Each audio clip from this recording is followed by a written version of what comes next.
Hi, it's Jeff Berger, and I have the honor of being both the co-producer of Amazing Relationships with Misa and her husband.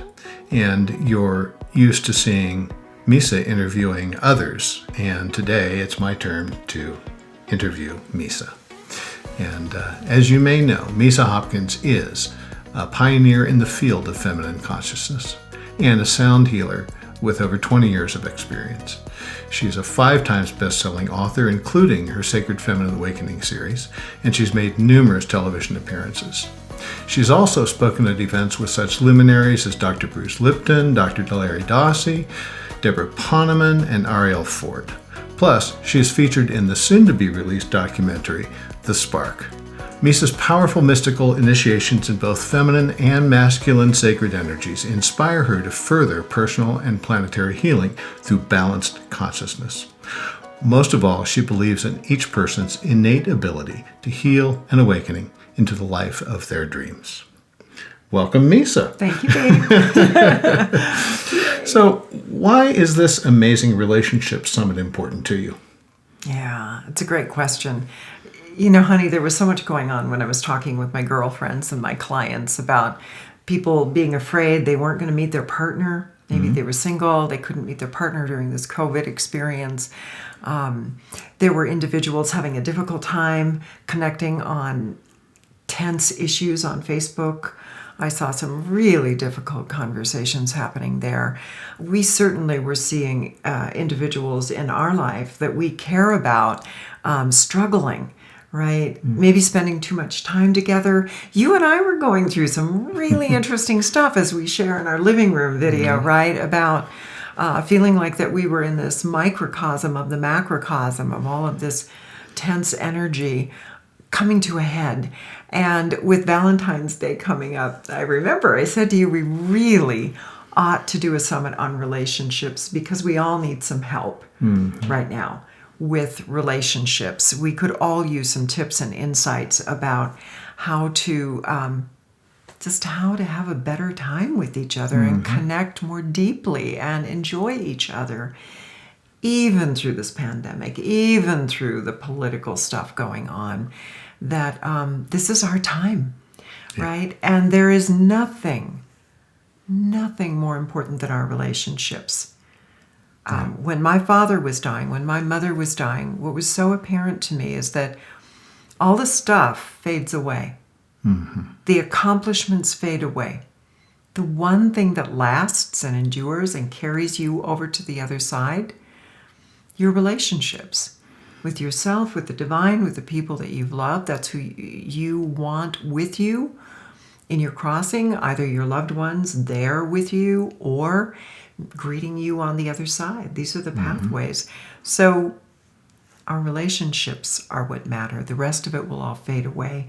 And that's what I'm inviting everyone to take a look at during this summit. So you are a voice for the sacred feminine. So how does feminine wisdom help in our relationships?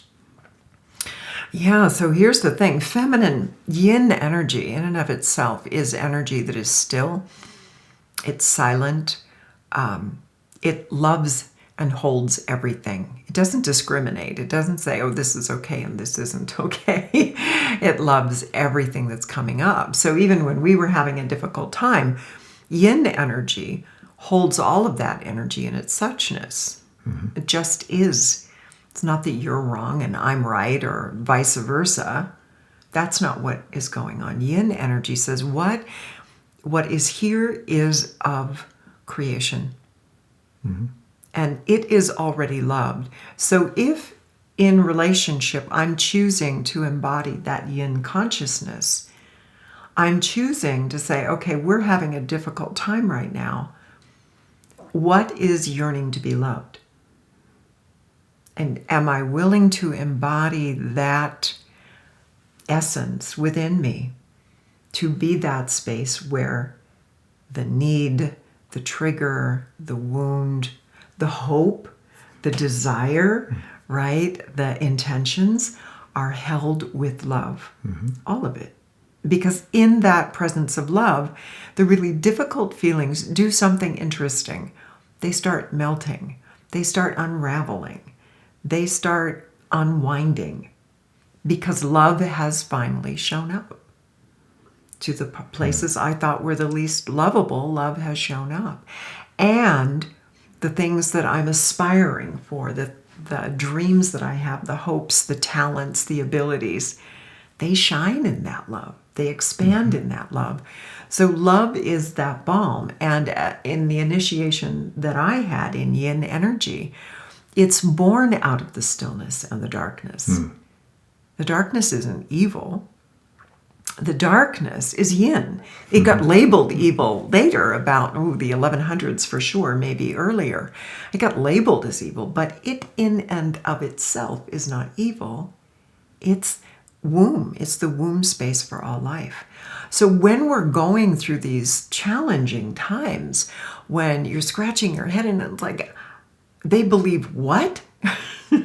About masks or whatever it is that we're struggling with. They think that politician is okay, or in our case, what do you believe? What are you saying? Right? That it's an opportunity to be that yin space and hold it, because when we hold it in love, truth emerges. We see a much bigger picture of what is going on in reality, and we see how we can engage differently, and that's the emergence into our light. It comes out of that stillness, that reflectiveness, that willingness to listen and be present. Then our actions are reflections of that light, that sound, that joy of who we are. So right now, sacred feminine consciousness is absolutely a must. It's the way we move through the challenges that we're experiencing right now. And of course, feminine consciousness does not exist in a vacuum. There's also a balance with masculine consciousness.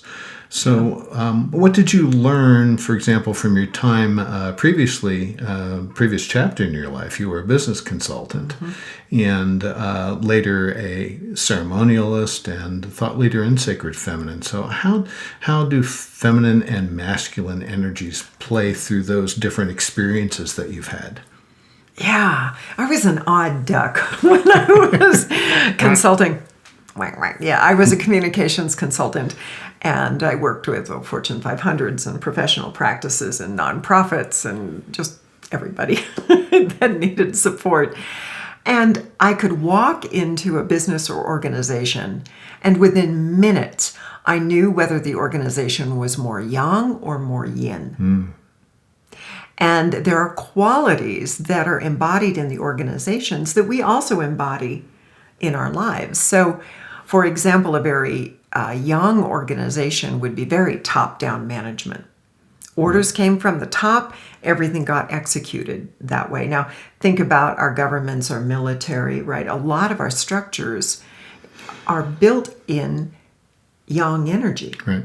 Top down, somebody's in charge, there's somebody who's responsible for it all, and there tends to be little communication going up the ladder from the person who is at the bottom of that rung, or say a client, getting client feedback. Now, this was back in the 80s and 70s. We weren't quite as sophisticated about knowing we needed, Not quite.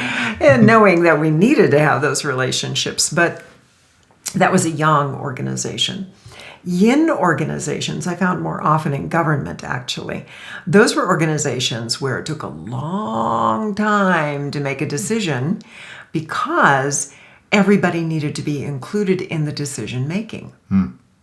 Now, that's really important when you're looking after public welfare. You don't want to have some guy at the top or gal at the top saying, boom, we are going to do this. Let's get busy. Sorry about that. I shook the camera. That works in some situations, but it doesn't work when you're in public service. You need that long, slow breath where you're collecting information, you're listening to as many parties as you can, and you are coming to the best decision that you can. Now, those organizations tended to be very, very slow to release people, very slow moving, very inclusive, young organizations, very lithe on their feet, very much able to respond to the market and what people need immediately and quickly.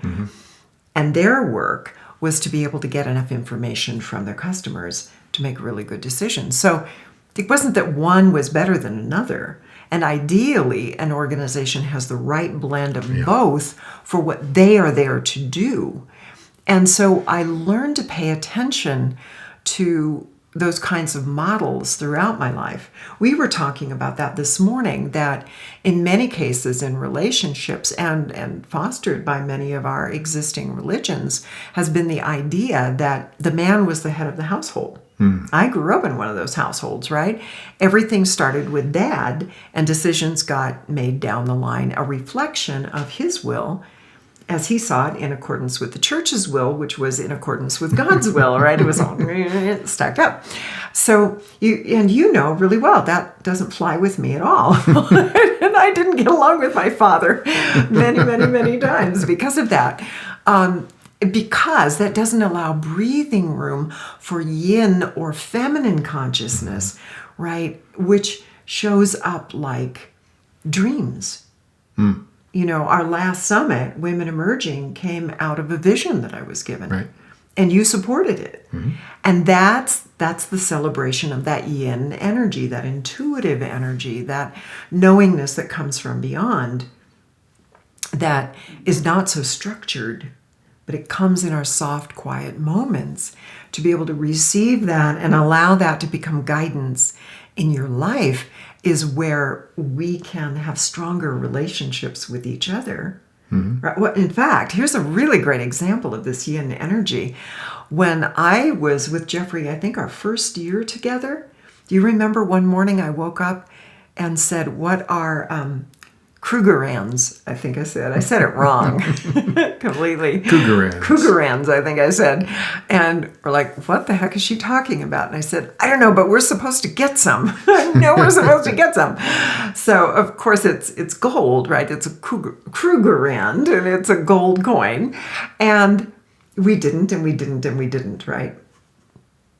Years later, they'd gone up by 800%. I mean, it was some crazy amount. Crazy. Yeah. We looked at it and said, oh my gosh, you know, we didn't follow that intuitive guidance. That's when you know what happens. When you don't follow intuition, it's when you don't do it and you see why you should have. And that was one of those moments that became so clear. So you want a marriage in that case, in that example of saying, oh, this intuitive guidance came through, this is important, must be significant.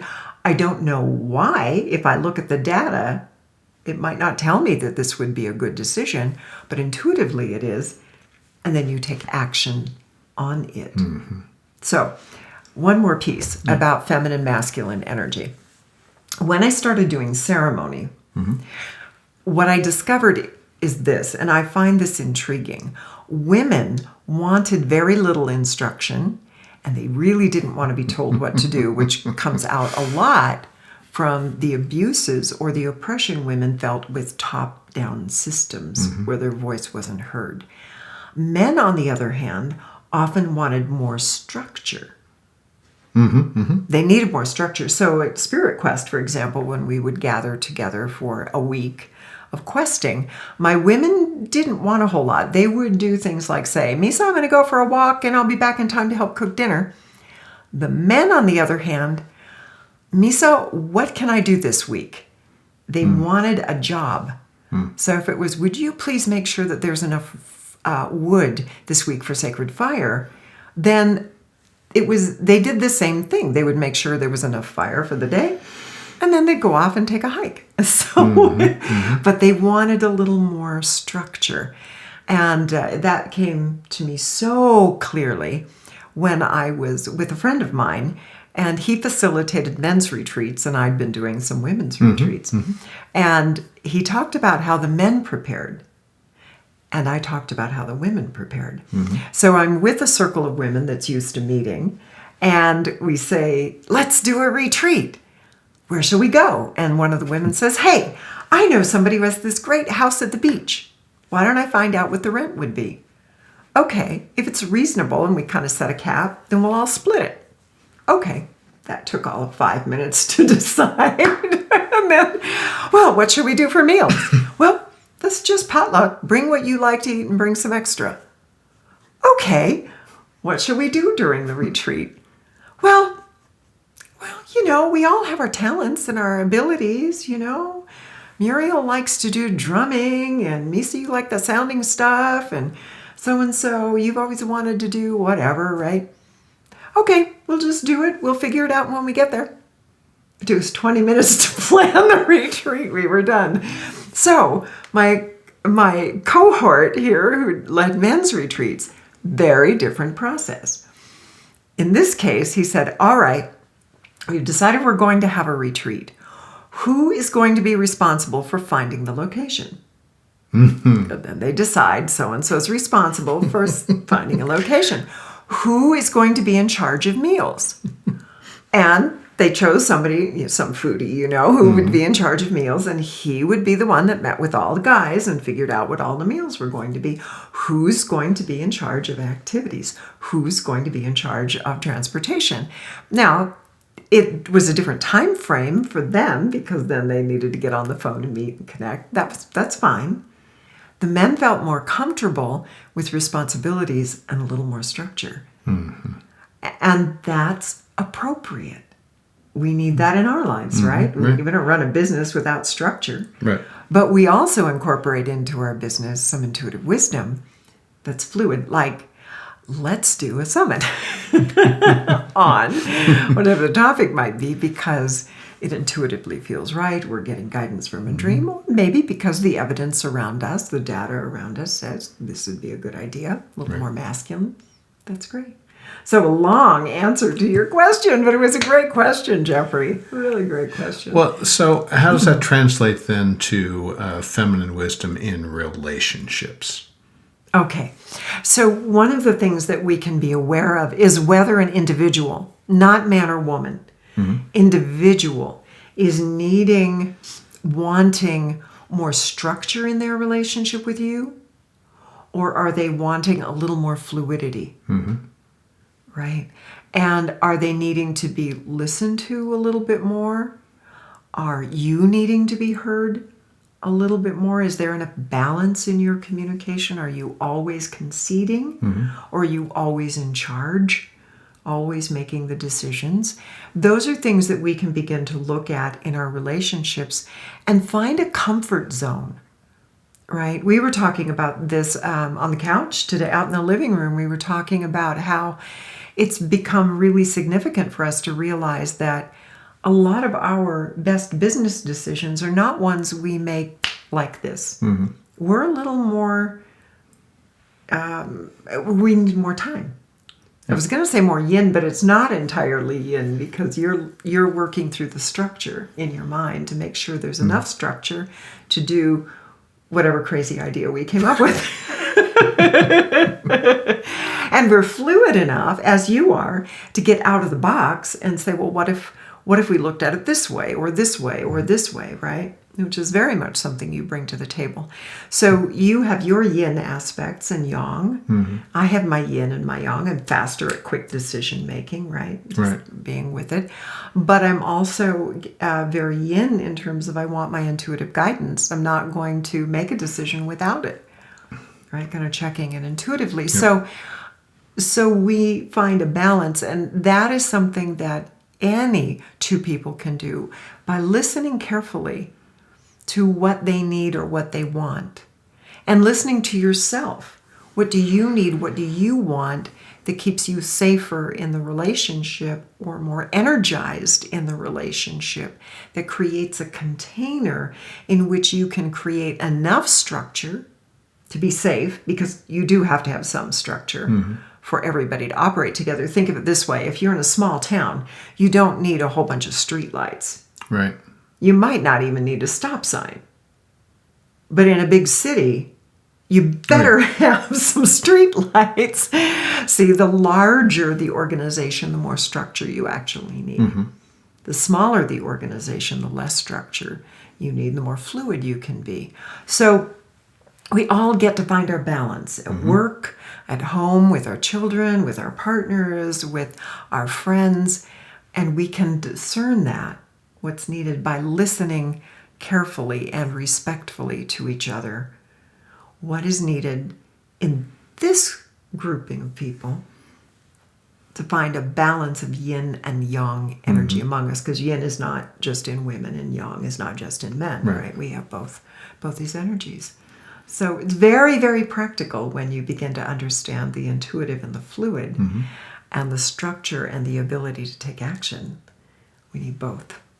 So how can men use feminine energy to create and nurture relationships? Yeah. Yeah. Men and women, right? So men, one of the things that you can do, guys, is really develop your skills in listening, because that is at the essence of yin energy. That receptive energy that receives another, is reflecting back to them what they are speaking. That reflective energy can also be very yin, is willing to be flexible. Receptive, flexible. That's a powerful gift you bring to any relationship that cultivates your yin energy. And I want to speak to the other side of that. What can women do to find balance with their yin and their yang energy? So here's one of the things I see, particularly in spiritual practices. And gals, this may have some resonance for you. What I see is maybe you've discovered a spiritual practice that works for you, a perspective that works for you, a ceremony that you like to go to, and your partner, who has maybe more yang energy, woman or man, more yang energy in your relationship, doesn't get it and is threatened by you doing it, doesn't want you to do it. And I've seen women over the years step away from that and not do it because it makes their partner uncomfortable. Let me offer this. This is where yang energy is needed and appropriate. Move ahead. Do it because it's yours to do. That's my advice, and it's just what I've observed. You do whatever you want to do, whatever's right for you. But I would offer that it's worth some consideration, and it may be worth taking that step anyway, even if he doesn't get it. And why? Because we're at a time on the planet right now where feminine energy is awakening. This has been prophesied for a long time. My Cherokee ancestors have talked about this cycle ending, the masculine energy cycle of about 22 to 25,000 years coming to the completion of its rotation, and feminine energy awakening. And of course, it's not going to be familiar to someone with a lot of masculine energy. Even as a woman, it can feel threatening if you have a lot of masculine energy. It's like, what? This emotion stuff, this intuition stuff, I'm going to get still. It can seem weird. And women, in my experience, need to understand this for ourselves. That means we're going to be drawn to circles and ceremonies that are women discovering what it is to be yin, to really embody yin energy. Of course, your partner may not get it, but that doesn't mean you shouldn't do it. It just means they aren't getting it yet. And the way that it becomes something that we can share is by experiencing it and then bringing it home and offering a suggestion to the way that you're communicating and engaging that might be different. Something you may have learned in a talking circle or a woman's ceremony about a perspective that could actually add strength to your relationship. And so you introduce it lovingly as an addition to the communication that you already have. So it's our opportunity to exercise our yang energy and follow what we are drawn to investigate and experience more deeply in our journey of discovering our yin nature. And that would be true for a man too. I'm just using, because the way I've worked with men and women over the years, but the same would be true for a man, if you're feeling called to go into a meditation practice that's going to take you into stillness, oh my goodness, what a beautiful thing, what a beautiful gift. And if you as a woman are feeling like there are areas where action is needed on the planet, then stepping into our yang energy and taking that action is vital, and vice versa. You spoke just a moment ago about meditation, and you have been given a meditation by your ancestors, the holding, that is a very specific sacred feminine practice that can be used by men and women alike. Right. And it can really help deepen your relationship with yourself and with the divine, and by extension then that ripples into all of your relationships. So could you speak for a minute about the holding practice, the holding meditation? Yeah. It's so beautiful, and we find frequently that people with very deep yin energy, deeply empathic and sensitive people, really gravitate to this quickly. It's a different way of being in meditation. This is about going into the womb of all creation. It's about befriending the darkness and recognizing and remembering and experiencing that we were born from a womb of unconditional love. And there are writings, and it's been handed down verbally through many, many spiritual traditions, the concept that in the beginning there was darkness, there was this watery space, right? Many spiritual traditions speak to this. And it's about allowing ourselves to experience that for ourselves. The reason this is so important right now is that we've been a light-oriented culture. Culture would, I don't know if that's even the right word, but light has been the emphasis, right, of spiritual energy on this planet. That's yang energy. That's like saying what matters is yang, right? But not the feminine energy, not the womb stuff, for heaven's sakes, right?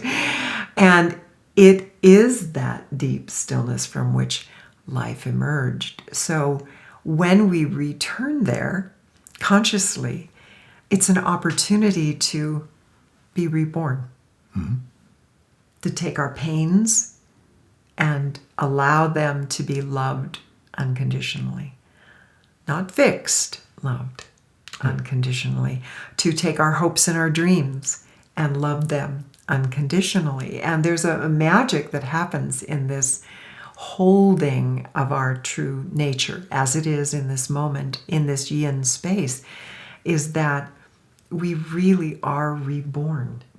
It's consciousness takes what we've brought and says, oh, that's painful. Okay. Oh, that's what you want. Okay.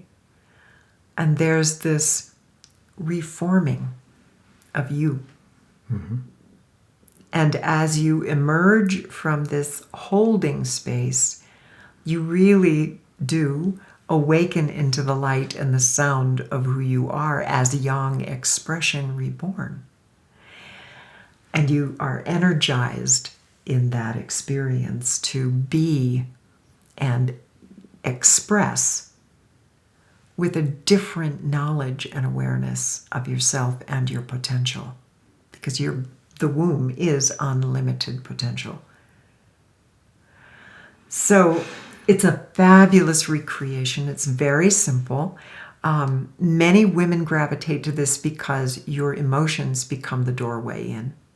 They're not something to ignore or try to pass over or around. They are the doorway. We hold our emotions, whatever we're feeling, and allow them to shift naturally. What's beautiful about this, and we've had many, many of our women learn enough about how to hold themselves that they felt safe and ready to then offer that as a service to others, that when we hold others in love without expectation, we're not sending energy, we're not trying to get them to move in a direction, but we're holding them in their suchness, the same thing happens for them. There's this unraveling of how things have been, a sense of safety because you're loved as you are, And they, as individuals, are reborn into their own new expression of life. And we've witnessed this over and over and over again. So that yin energy is as powerful a force for transformation on the planet right now, as is our ability and capacity to be that beautiful, glorious, ecstatic light of who we are. So the holding is our offering. It's a practice over 1,000 years old. It's our offering to help restore balance on the planet and within ourselves and with those we love. And the holding is free as Misa's gift. So please check below and we'll get that right to you. The beauty of the holding is that it is at once very simple and can be applied to so many different aspects of life and relationships that it becomes a life-changing and lifelong practice. And to that effect, you've created the She Academy to help people really apply the holding in every aspect of life ongoing. Yes, because the holding helps you get to the things that we've often been the most afraid to love, that place where you feel abandoned or rejected or unworthy, or that regret you have. Those are the places we think, oh my gosh, I could never find enough love for that. And so I walk you through it so that you can. And you can get to a place where holding becomes more instinctive and you can safely hold another. There are ways that you can do it that actually interfere with their journey. That's not what we want to do. Right. We want to be supportive, right? We don't want to get codependent about it. So we teach you. That was funny. That's my ancestors and I. Sorry, I was deciding whether I needed to explain that or not. I think I do. We teach you how to hold another. And then how do you take those feminine concepts at the root of feminine consciousness?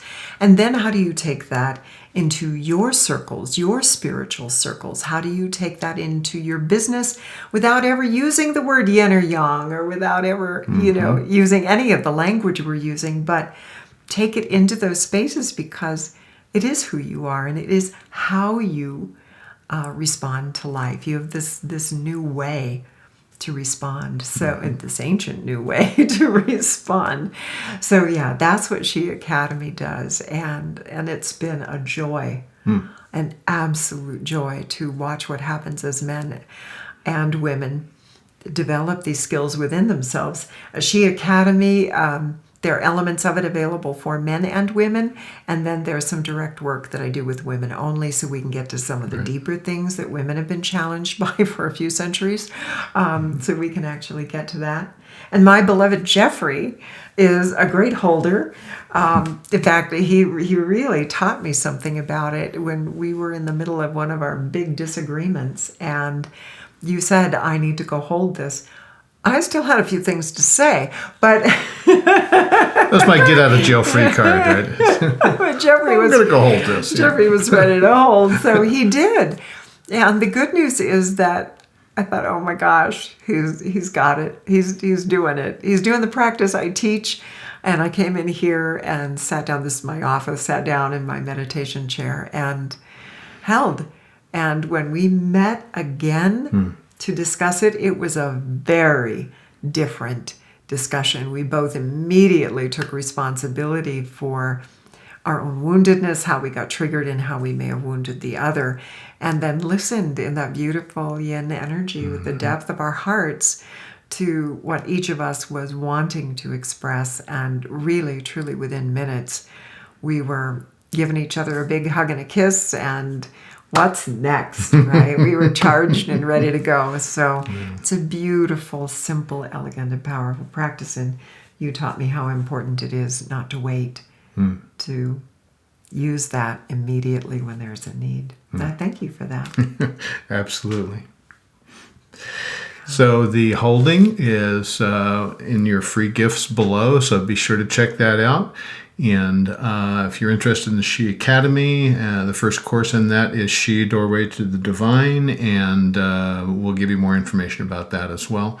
So, Misa, it's been a delight, of course, to to interview you, and I'm glad these folks got a chance to see more of your light shining as you have helped all of these amazing presenters' lights shine through this summit. So we're grateful to all of our presenters. We're grateful for you for being here in this journey with us. And this is just the beginning. We are here with you all the way. So we wish you much love and all the best.